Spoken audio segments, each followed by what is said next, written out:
दक्षिणेला समुद्र आहे आणि या भारत देशात राहणारे आपण सारे भारतीय इथे राहतो. आजच्या काळात जर आपण बघितले तर पर्यावरण नष्ट होत चाललेलं आहे. याचं सर्वात मोठं कारण म्हणजे माणूस. तेच आज आम्ही या ठिकाणी चित्रीकरण करत आहोत. आम्ही सोलापूर महानगरपालिका प्रशाला क्रमांक 3 चे विद्यार्थी पर्यावरण संवर्धनाबद्दल आम्ही एक छोटंसं नाटक सादर करत आहोत. ते तुम्ही नीट बघावे. हे धन्यवाद. एक जंगल असतं. त्या जंगलामध्ये भरपूर झाडे असतात. त्यामध्ये एकदा लाकूड तोडा येतो आणि त्याला झाड तोडायचं असतो. झाड तोडून लाकूड मिळवायचं असतो आणि ते विकून त्याला पैसे मिळवायचे असतात.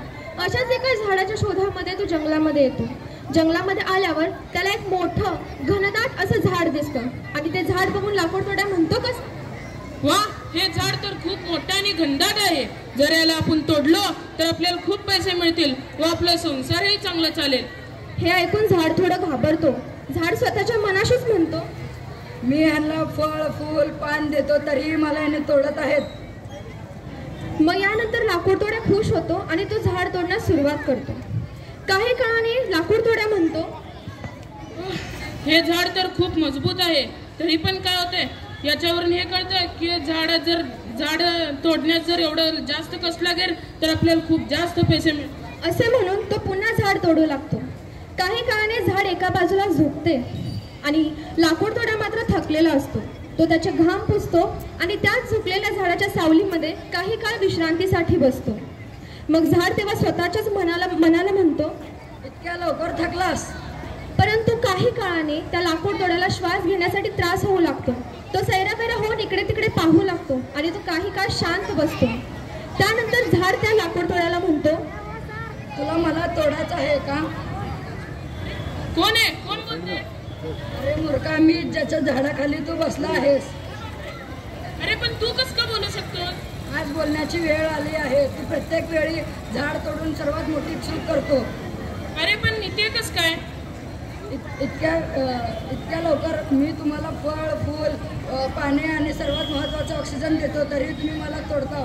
अरे पण मी एकटाच झाड तोडतो. बाकीचे जे लाकूड तोडे तेही झाड तोडतात ना. तुमचं माणसाचं असंच असतं. त्यांनी केलं तर मी का नाही? अरे पण जे आमचं उदरनिर्वाह, जे आमची आर्थिक स्थिती आहे ते सगळं तुझ्यावर तर अवलंबून आहे. मग तू सुकलेले झाड तोड, वाळलेले झाड तोड व आमचे फळं विकून पैसे कमव आणि जो तू आज आम्हाला नष्ट केला तर उद्या तू पण नष्ट होशील. असे बोलून ते झाड जमिनीवर कोसळते. लाकूड तोडायला पश्चाताप होतो आणि तो म्हणतो, अरे मला आज कळलं, जर मी या झाडाला आज तोडत आहे तर मी उद्याच्या काळात मी स्वतःचा नाश करत आहे.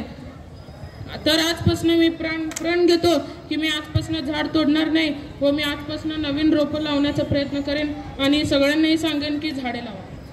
पर्यावरण ही आपल्याला आपल्या पूर्वजांकडून वारसा हक्काने मिळालेली नसून ती आपल्या पुढच्या पिढीकडून आपल्याला उसनवार मिळालेली आहे. माणूस कितीही मोठा झाला तरी त्याची सावली कोणाच्या कामी येत नाही, पण झाड मोठं झालं तर त्याची सावली पिढ्यानपिढ्या प्रत्येकाच्या कामाला येत असते. आज झाड आहेत म्हणून आपण आहे. झाड जर नसते ना तर आपल्याला कळायला सुद्धा नसतं की आपण कधी मरू ते. आपल्या प्रत्येक श्वासावर झाडांचा हक्क असतो. आज झाडे नसल्यामुळे ओझोनचा थरही कमी होत चालला आहे. आपण जर झाडे लावलो, आपण झाडे लावा झाडे जगवा यासारखे उपक्रम करू शकतो आणि झाडांना टिकवू शकतो. तेव्हाच आपण खरे देशभक्त बनू. देशभक्ती म्हणजेच नेशन फर्स्ट सेल्फ लास्ट ही एक भावना आहे. जेव्हा ही भावना आपण अंगीकारू तेव्हाच आपला देश चालेल. आपला देश चालला तर निसर्ग संपन्न देश होईल भारत. धन्यवाद.